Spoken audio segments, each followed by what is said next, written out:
जर हा नाश्ता कोणी सकाळी केला ना, तर माझं पूर्ण दिवसाचं टेन्शन निघून जातं. मग दिवसभर तिने थोडंफार जरी खाल्लं ना, तरी बस आहे. कारण याच्यामध्ये ना मी सगळं टाकते. मखाना, डेट्स, बनाना, दूध, बाकीची नट्स पावडर, जे काही ड्रायफ्रूट्स असतील ते. दुपारी मी तिच्यासाठी आज बनवलं होतं पनीर. पनीर म्हणजे फक्त मी तुपामध्ये असं शॅडो फ्राय केलं होतं आणि फर्स्ट टाईम आज तिने पनीर खाल्लं आणि मला ते बघून खरंच छान वाटलं. म्हटलं काहीतरी आवडीने ही पोरगी खातीये.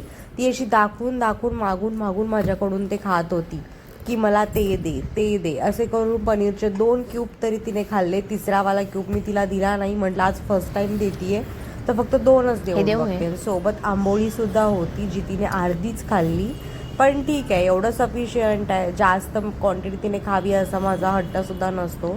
थोडं थोडं थोडं थोडं जरी खाल्लं ना तरी बस आहे. पण या थोडं थोडं करण्यात आहे ना माझं सकाळपासूनचा रात्रीपर्यंतचा वेळ कुठे जातो ना माझं मला नाही समजत. आणि हिने जर नाही खाल्लं ना मला माझं जेवण जात नाही.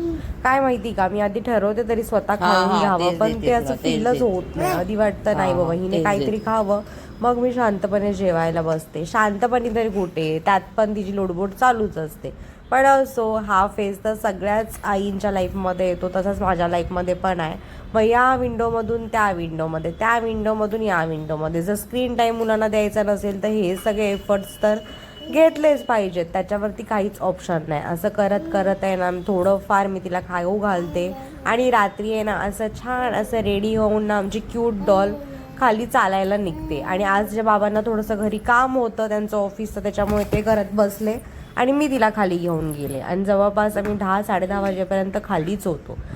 असा संपला आमचा दिवस. पुन्हा सबस्क्राईब करायला विसरू नका. थँक्यू. पुन्हा भेटू नेक्स्ट व्लॉगमध्ये.